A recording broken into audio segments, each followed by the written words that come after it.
Hello, good afternoon, and welcome to this press conference after the 10th Association Council between the European Union and Egypt. You will be briefed about the discussions by the High Representative Josep Borrell, by the Foreign Minister of Egypt, Sameh Shoukry, and by Commissioner Olivér Várhelyi. Then we will take a few questions. So without further ado, High Representative, you have the floor. I'm very happy to welcome you, Minister Shoukry, here in Brussels, to mark the 20th anniversary of the entry into force of the European Union-Egypt Association Agreement. I very much appreciate your views, your readiness to discuss frankly and openly, and our overall cooperation and friendship, the Sameh. We already exchanged views yesterday at the Foreign Affairs Council about the situation in Gaza. And we appreciate the crucial role played by Egypt in ensuring the delivery of humanitarian aid to the people in Gaza, on providing health care to medical evacuees, on negotiating the humanitarian pause and the release of hostages in November.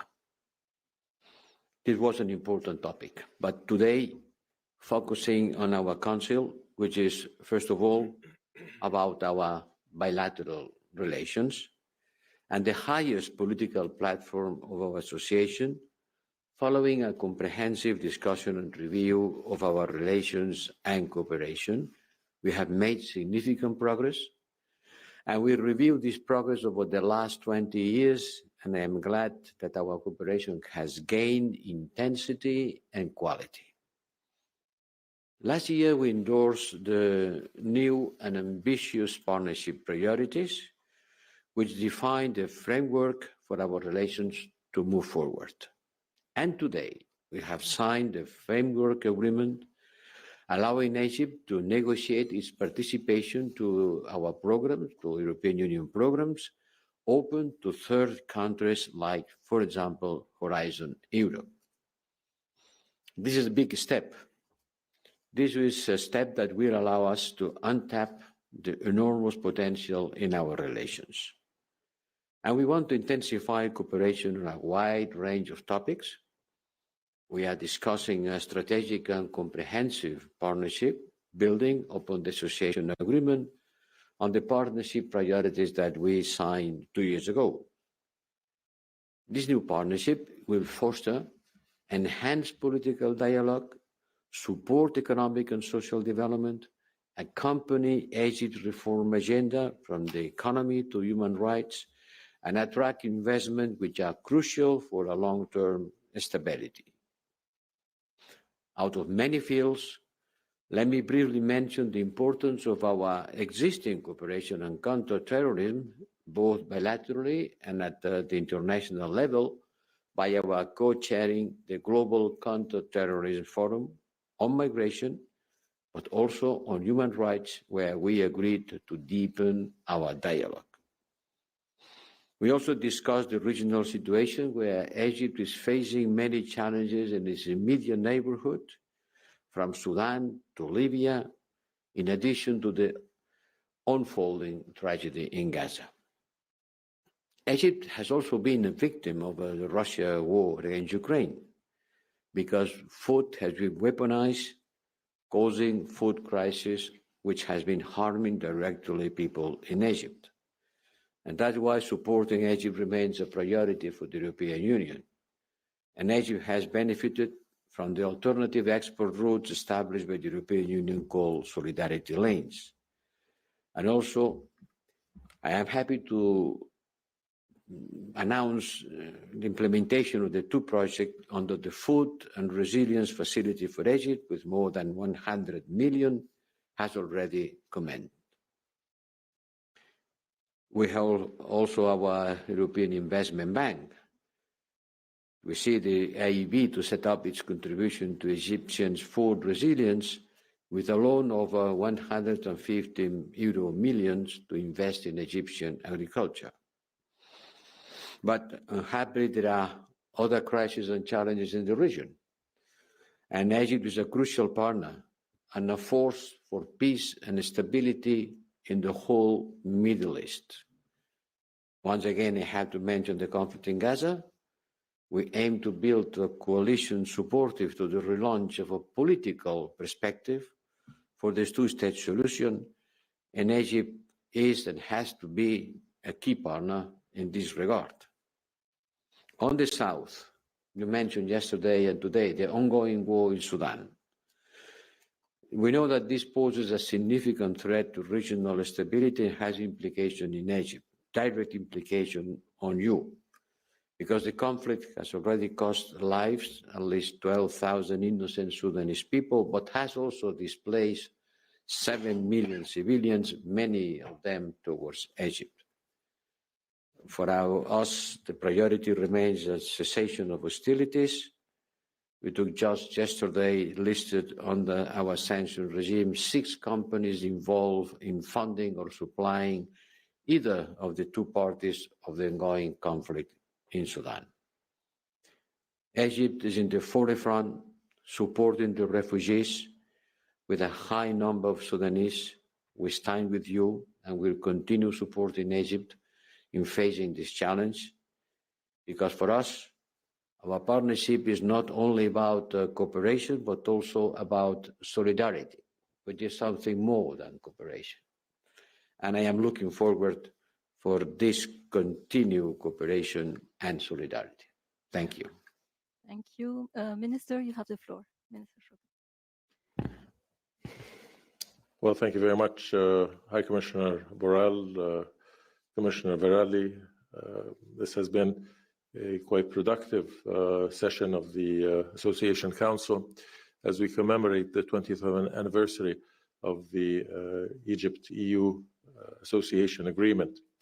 We have had the opportunity during this council, first of all, for me to address and be with the Foreign Affairs Council, to continue to discuss our bilateral relations and as well issues related to the conditions in our region and in Europe of mutual interest and concern. And of course, primary among them was the situation in Gaza. We have also discussed this during our consultations. If we are to focus on the bilateral relations and our mutual desire and political will to elevate this relationship to a comprehensive strategic partnership and the subsequent signing of the declaration to initiate this new relationship that elevates our level of cooperation and interdependency. And we highly value the support that we have been receiving from the EU Commission and its member states, and will continue to cooperate actively in all of the areas, the 6 pillars that were defined, and that constitutes the full spectrum of the various areas of cooperation, whether political, economic, social, in the field of energy, climate, and all of the other areas of interest that can be beneficial to both of us. We have had extensive deliberations on the conflicts and the situation in the Middle East, as well as in the current status of events in Europe. And we believe that deepening the dialogue on all issues, whether political, economic, or social, the dialogue related to migration, meeting the challenges collectively will enhance our joint ability to deal with those challenges, among them counterterrorism, illegal migration, and dealing with issues of capacity building and educational advancement. Once again, I want to convey my appreciation to you directly, Josep, and to all of our dear friends who have contributed personally in providing the momentum for a more robust and active and impactful relationship with the European Union. We have a lot of technical details that we need to continue to engage on, and we're certainly very happy to maintain the level of our interaction or of our understanding, of our commitment, and we believe that this is in the best interest of both Egypt and the European Union. Egypt has demonstrated that it is a reliable partner that recognizes that its relationships must be built on mutual respect, mutual benefit, and we will continue to address issues from a perspective of a principled position, a sustained and effective addressing all of the various challenges and conflicts in cooperation, and with the desire that we extract the benefit and contribute to the creation of a better environment and more peace and security in our both domains, domains that are interconnected and that must continue to develop the relationship at the people-to-people level. And we look forward to continuing this very close collaboration. Thank you. Commissioner, you have the floor. Thank you very much. I also would like to welcome Minister Shoukry here in Brussels. And as you have already heard the two speakers, we are entering, I think, into a golden age of EU-Egypt relations. And I think that Egypt has proved itself to be our long-standing and reliable partner already. A reliable and predictable partner in the region, a region which faces many, many challenges. And this relationship also contains a lot of opportunities. Opportunities that we have discussed, opportunities that we agreed to reap and use and enjoy to the full. So we think that we all agree that the role of Egypt nowadays in the region is not only paramount, but it is critical. So we are convinced that the prosperity, the stability, and the security of Egypt is the prime interest of Europe. And this is why I'm very pleased to see that we are contributing not only to this, but to build together something even more steady. And through our cooperation in the last few years, we have laid the foundations of the new phase of our partnership, the deep and comprehensive partnership that we hope to sign very, very quickly with Egypt. Now, talking about today, Minister Shoukry already mentioned that we have addressed many, many issues. I just want to give you a flavor, only quote some of the headlines that we went through. We discussed the success of our economic and investment plan, which is to mobilize 9 billion euros in investments, basically growth and jobs in Egypt in areas that are the most critical: food, water, energy, for any sustainable economy. And we were really proud to see that out of the 9 billion euros that we have indicated, we have already mobilized 5.8 billion euros in investments in Egypt. I think if you look at the time elapsed, this is a very good result. We started our work back in 2021, and here we are already at the beginning of 2024. Of course, it should encourage us to work even harder to finish all the investments under the economic and investment plan. Now, it also follows from this that our economic and investment relations are booming. We see that the upcoming investment conference in Egypt, which is due this semester, will not only provide a unique opportunity to boost further our economies, but also it generated significant interest in the business and private investors community. And this is something that we're looking forward, the both of us, with high expectations. Because the EU has developed itself to be the first investor in Egypt. The EU companies have been invested 32% of all the foreign direct investment stock of Egypt. So we are not only present, but I think that we are providing significant part of the engine of the economy of Egypt. And we are also proud to be the first trading partner of Egypt, doing 27% of all the trade Egypt does.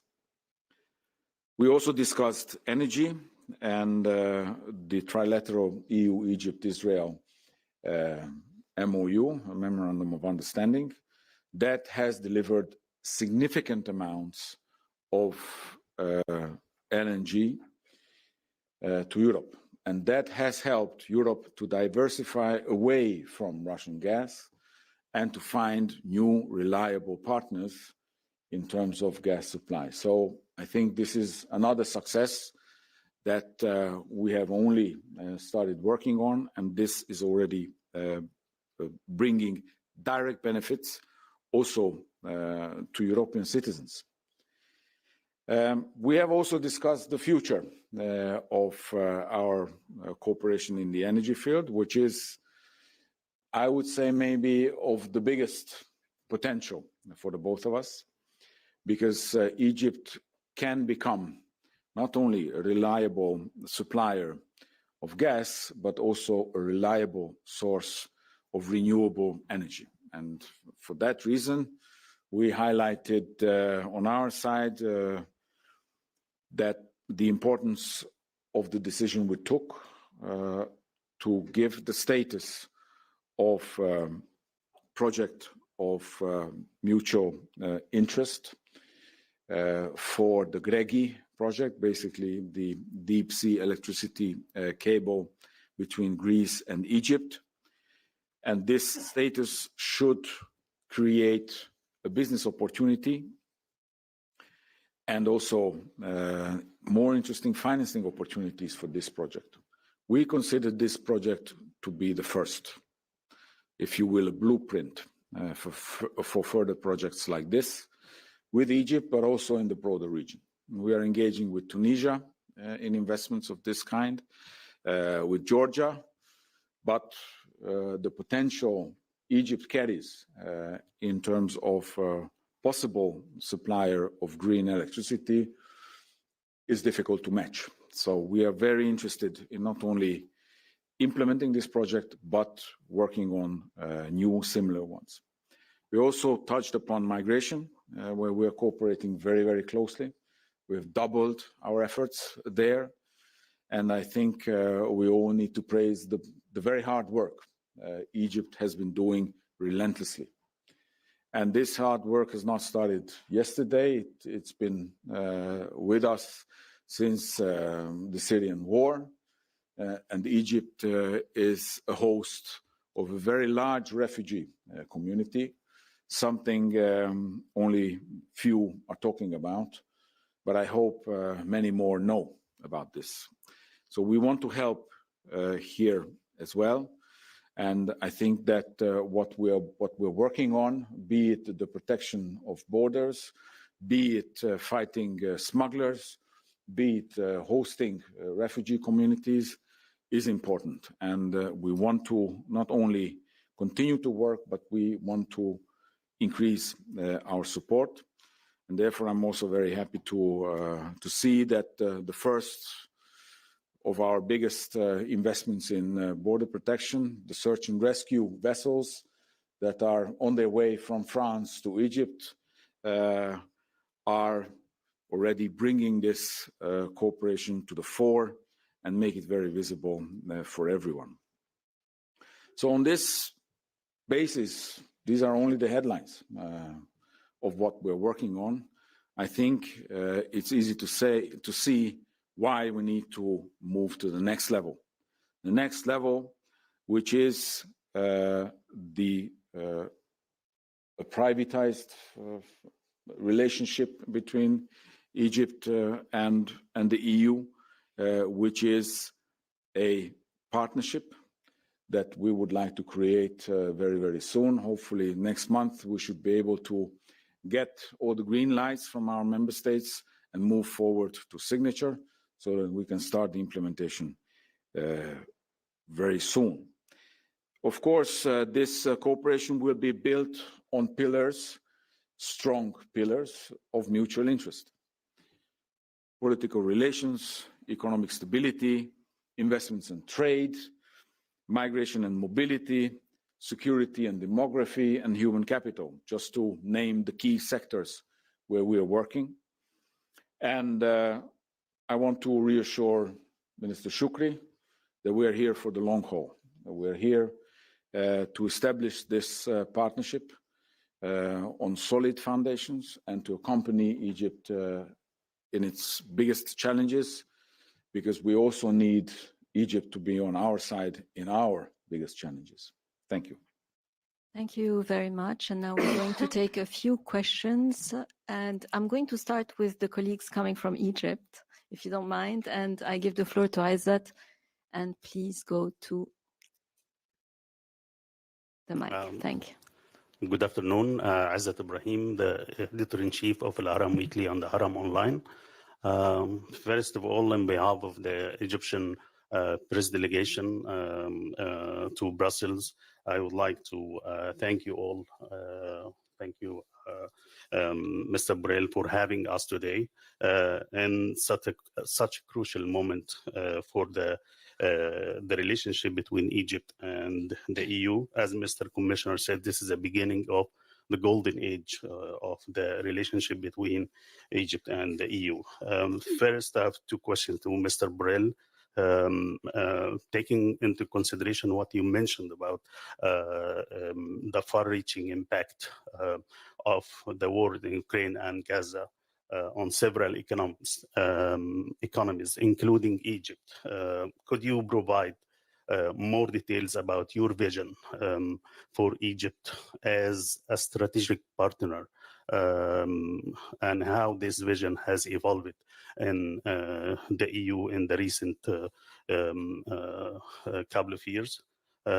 My second question related to the situation in Gaza, and there is a shift in the European stance on the humanitarian and political situation in Gaza recently. My question to you is how can we collectively move towards implementing the two-state solutions in a practical way, as you mentioned yesterday in the press conference and in your recent statements too, rather than wasting time discussing reviving the peace process. And my question to Minister Sameh Shoukry is with both Egypt and the European Union sharing similar views on the stability concept in the Middle East, what practical steps can be taken together to strengthen this approach and prevent more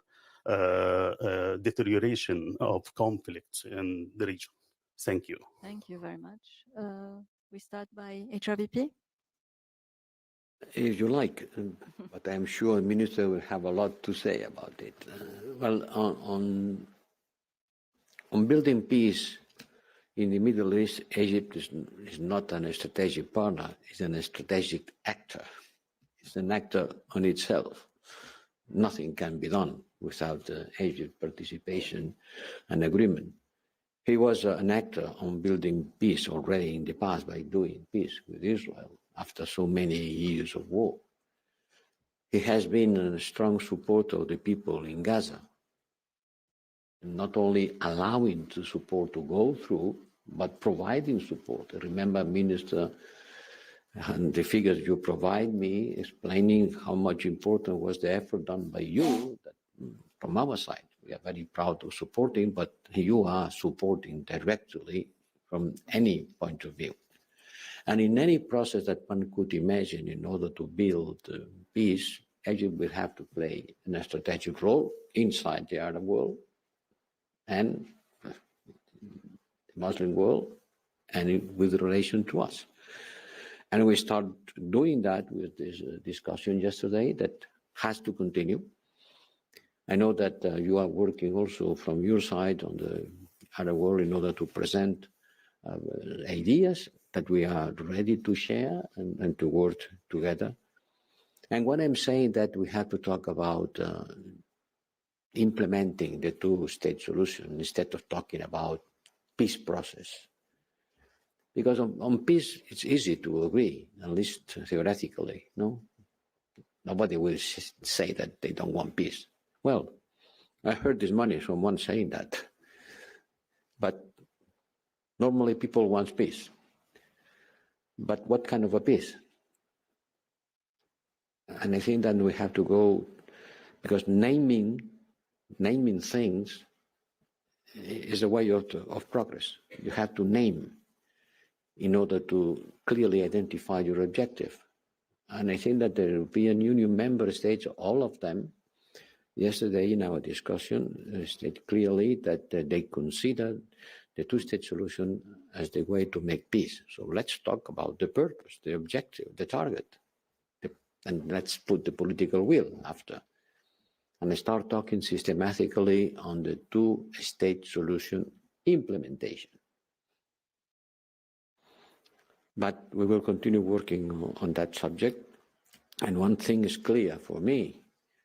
You can say that in different ways, but one thing is clear. Israel cannot have the veto right to the self-determination of the Palestinian people. Cannot have the veto right. If the United Nations recognizes that it has recognized many times the self-determination right of the Palestinian people, nobody can veto it. Minister Shoukry? Just to respond very directly to the question related to the roles in maintaining and enhancing peace and security in the region, the interconnectivity between both Egypt and the European Union, 27 influential states with wide-ranging interests and responsibilities related to the region, but also the connectivity between the two sides, Egypt and the European Union, I think is recognized that what happens in Egypt and in our region has a direct effect on conditions in Europe, and what happens in Europe equally has an effect on Egypt and its adjoining region, whether it is the Middle East or Africa. And thereby it is through joint efforts that we can work together to maintain peace and stability on the basis of the principles enshrined in the United Nations Charter, in our common values, and to work together in our capacity and abilities to influence situations positively for the sake of peace, for the sake of better lives for the peoples of both Europe and Egypt and the Middle East and Africa, and finding the mechanisms to do so. And I believe that the Association Council and what Commissioner Várhelyi has elaborated in the various projects in support of the enhancement of Egypt's ability in impacting Egyptian society, in elevating and addressing the economic challenges, the prosperity of the nation, all contribute to maintaining stability and peace in the region. And the same applies to Egypt's role and its collaboration and its coordination with the members of the European Union, with the European Commission, is invaluable to also address the challenges in the various areas that we spoke about. So meeting them together, pooling our resources is a more effective manner to create the environment and the condition that is beneficial to both sides. Thank you. Noureddin, you have the floor.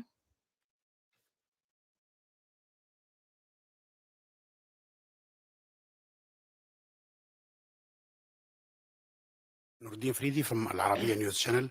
Have a couple of questions for both Mr. Borrell and Mr. Sameh Shoukry. Mr. Borrell, after the discussion you had yesterday with the Arab partner, do you get positive reaction from the Arab countries? I think it's obvious, but could we say today that there is almost a common European Union Arab country on the issue? And what will be the follow-up of the discussion you had yesterday? Could we imagine the organization of the preparatory peace conference that you asked the European Union, or suggest European Union and the Arab countries can organize, or some of the Arab countries? And let's say in a few months' time, could we speak about this summer? Could be the deadline. And we'd like to ask Mr. Shoukry his reaction to your non-paper and what could be the areas where the Arab countries, the contact group, let's say, لجنة المتابعة, which area that the contact group can work together with the European Union to go ahead to this preparatory conference. And if you don't mind, it's a second question on Gaza. Mr. Minister, do you believe that the danger of displacement by Palestinian by Israelis is this risk? This danger is still there, because we saw some statement from Netanyahu setting back, let's say, his position. But we heard yesterday that the Israeli minister proposed something very strange about an island in the middle of the Mediterranean. Thank you very much.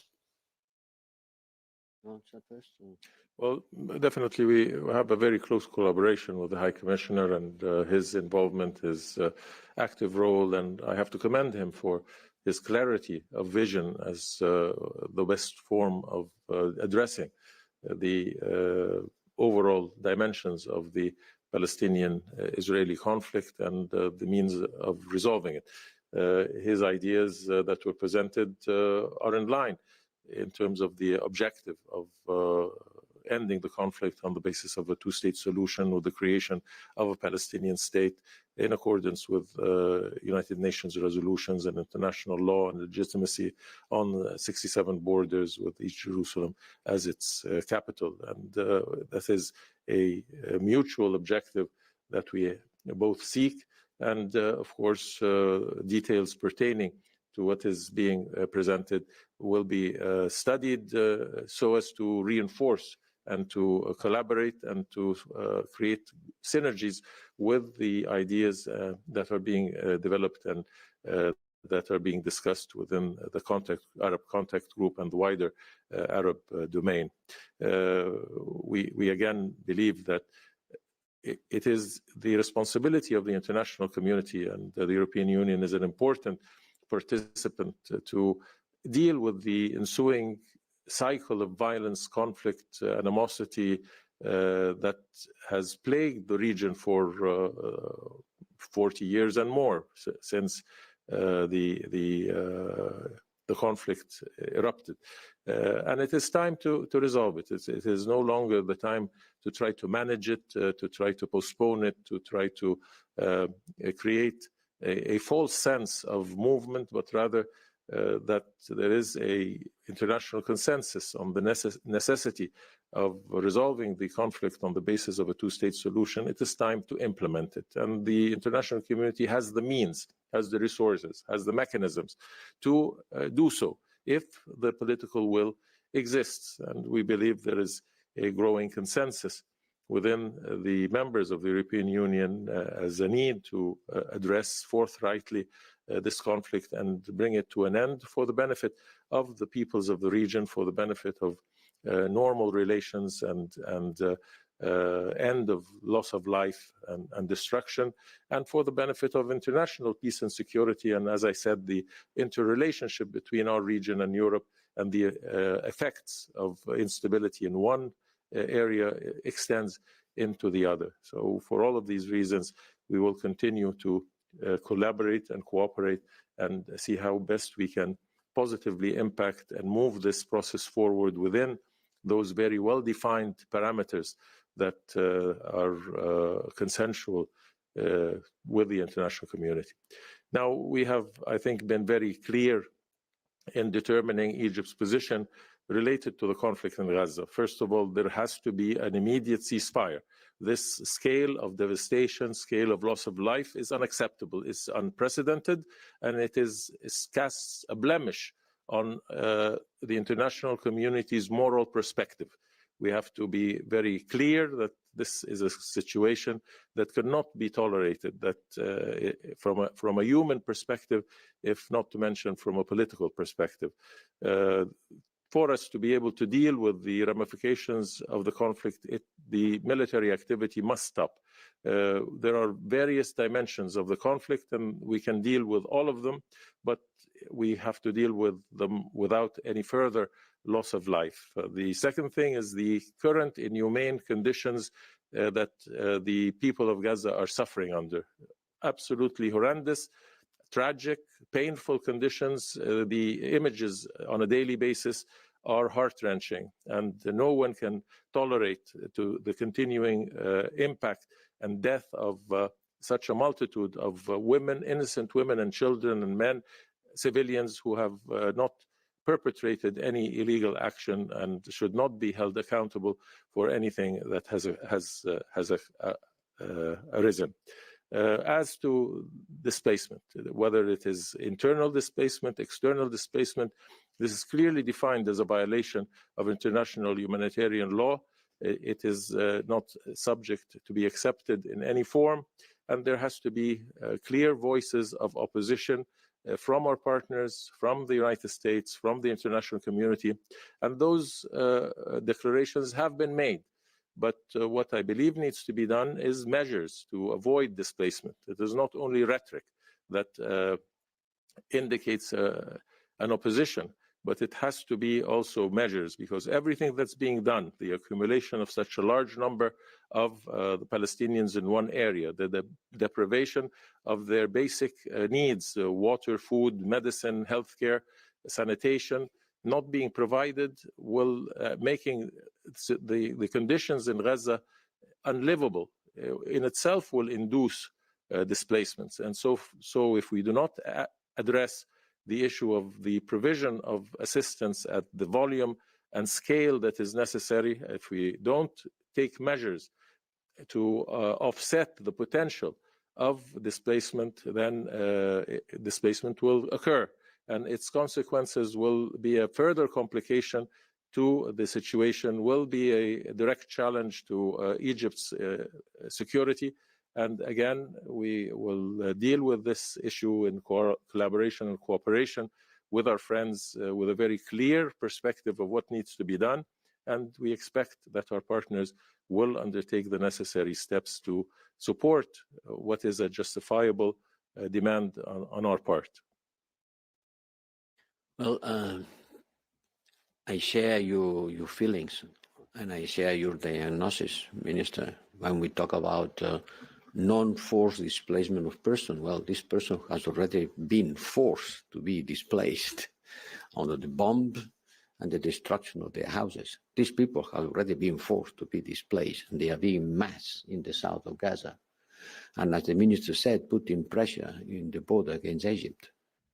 And yes, certainly we are against these people being forced to be displaced on the other side of the border. But if the situation continues and they have to choose between to die and to live, this is the dramatic choice that these people will have to face. So we have to face not the consequences, but the causes, and to avoid this happening. The diagnosis of the Minister has been very clear. And I understand that you want to know more about what we are going to do. Look, yesterday was a first step of a long travel. But you cannot pretend that in 24 hours you could look for a solution to some problem that has been pending for 30 years. But one thing was clear for us. I think that we have to continue. We have to continue talking. Yesterday was a good momentum on the discussion between the Arab world and the European people. Certainly not finished. But yesterday we had the opportunity to listen to the Israeli minister, to the Palestinian minister, to the diplomatic envoy to the Arab world. We have to continue. And I think that we committed to continue looking for the ways to look for the solution to be implementable. So we have a lot of interest. So if I may take a couple of more questions, and I will give the floor to Magdi. Okay, so one more question. Thank you very much. Thank you very much. I'm Magdi Youssef from Saad al-Balad Egyptian Television.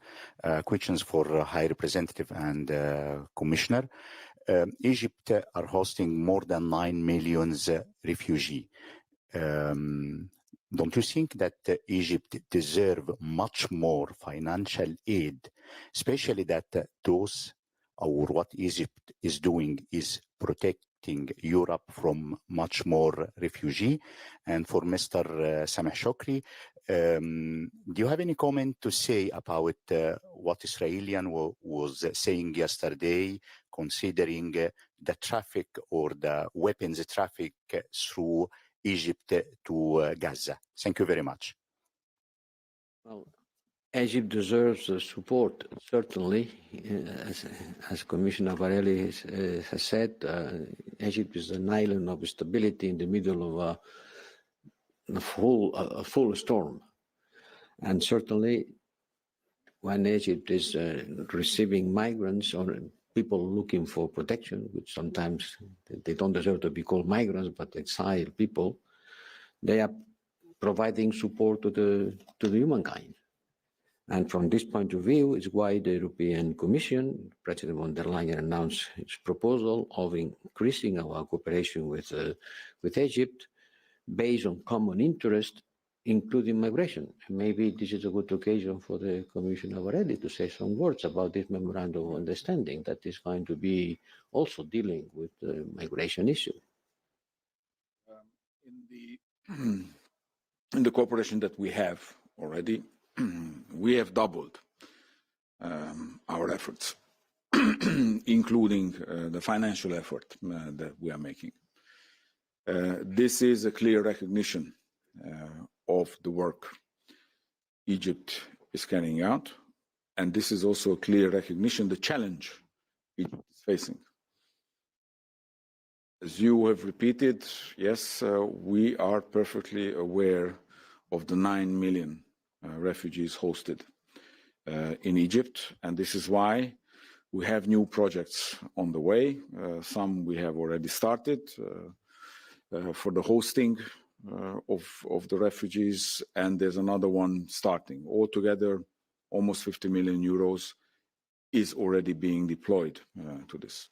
Of course, much more would need to be done, and this is why in the new partnership, we will look into ways how we can continue to increase our support also in this regard. Minister? As for comments made, I think it is dangerous that there should be any accusations of an unsubstantiated nature related to the border or the potential of any illicit transfer of weapons. I believe that this is dangerous and irresponsible, and as well, it points to the fact that there is a desire to deflect the responsibility for the current status, not only today, but even in the past, and trying to deflect that responsibility unjustifiably to others. This sort of approach is rejected, and it is absolutely, there's no truth to it whatsoever. Last question, and it's you. You would like to add something? Thank you. Lisa O'Carroll from The Guardian.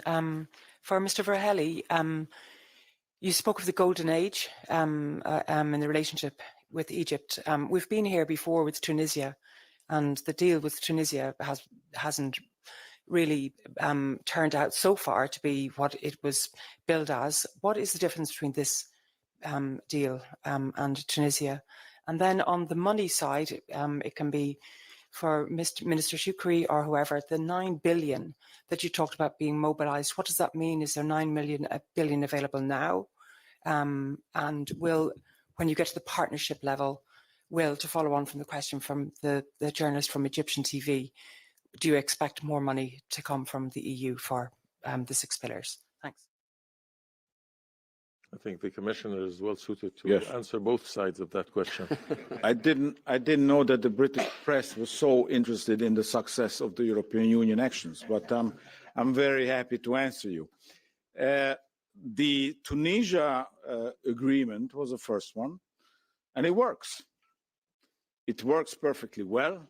It is being implemented, so we have a completely different reading than members of the British press. The 9 billion that I have been referring to is the Economic and Investment Plan. The Economic and Investment Plan, which was launched back in 2021, is nothing new. It is an investment plan to address the major challenges, common challenges facing Egypt and Europe. And these are the scarcity of water that creates a crisis in the food sector, growing population with even higher demands in food supplies, and of course the need to diversify the economy away from a tourism-based economy towards a digital and green economy. And what we are implementing is the economic and investment plan. And out of the 9 billion, we have already implemented 5.8 billion euros. So this is the 9 billion that I've been mentioning. Now, the new partnership, of course, means new actions. And new actions should come with new budgets. But this is something that we can only talk about once we have seen what the leaders are deciding when it comes to the review, the midterm review of the MFF. Thank you. We don't deal with this relationship from a Dickens perspective of I want more. But what I want is a healthy and productive relationship that corresponds to the interests of both sides. Certainly our needs are more.